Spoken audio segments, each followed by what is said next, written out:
Good morning. Hope you're doing well today. Another beautiful morning God has given us, and coming to you today from my office. And I just praise the Lord for another great day yesterday. We had a great day in the Lord at church. Yesterday was Sunday. I'm filming this on Sunday afternoon. And we're looking forward to another great week in the Lord. And I pray today that as we go about our tasks next week, whatever they may be, we'll live the example, be the example that people need to see Jesus Christ in us. And we'll be that example so they can see him. And that we'll be ready to give our testimony to somebody that may ask what God has done for us. How did we come to know who God was? And I pray that that's what we'll do next week, is at least witness to one. And somehow maybe can lead them to know the Lord as their Savior. I want to talk to you. I'm going to do a couple of devotions back to back here that talk about generally the same thing, but I want to give you some Bible verses and where God talks to us about the Word of God. It's a very serious thing to tamper with or mess with the Word of God.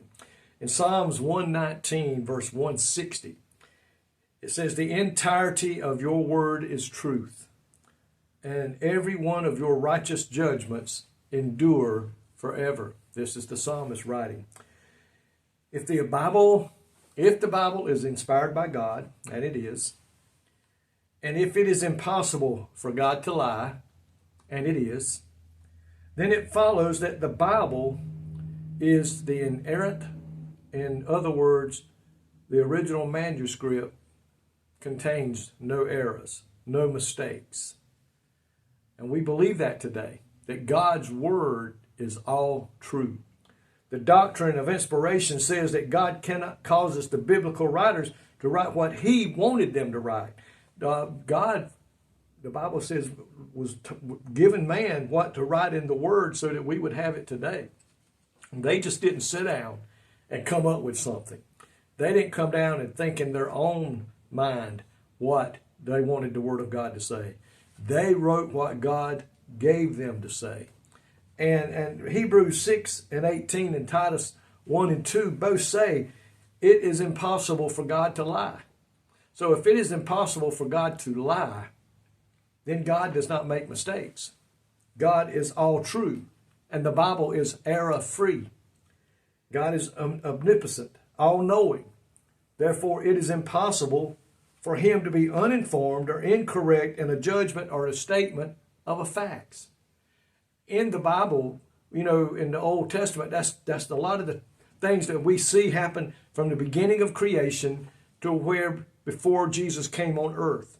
And all that, God had different writers write it down of the things that happened during those years. And so that's not just somebody like a book writer sitting down to write a novel. That is God stating the facts, the truth. And we know that to be true today. On the greatest testimony to the truthfulness of God's Word is its power to change a human life. My friend, that is the truth today. Think about that today. The greatest testimony to the truthfulness of God's Word is its power to change the human heart, which is in Hebrews 4:16. Nothing can change a man's life like the Word of God. Oh, a man may lose weight. People may get in better shape.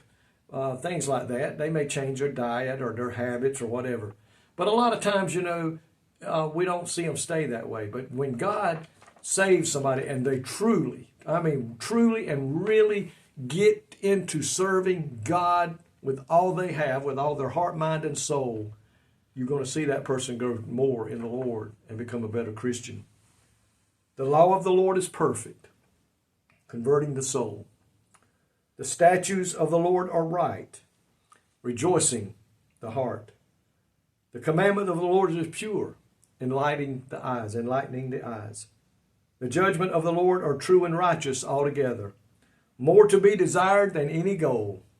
In keeping them, there is a great reward. And we know that today. If we follow the Word of God and live according to its teachings, the Bible truly says that one day we're going to go to heaven. We'll receive a mansion, the Bible says. We'll walk on streets of gold. We're going to live inside a place that is too beautiful to understand while we're here on earth. But God's word today is truth. From front cover to back cover. There's no mistakes in that, folks. Don't let the world try to convince you that there is. No errors can be found in the Word of God. Thank you, Lord, today for your word that you gave us to guide and direct us and instruct us in the way we should go, in the way we should live our life for you. And I pray that's what we will be doing, God, learning more about your word every day and then taking it, putting it within our heart and in our life that we may please you and give you glory and honor. In Jesus' name I pray. Amen. May God richly bless you today is my prayer.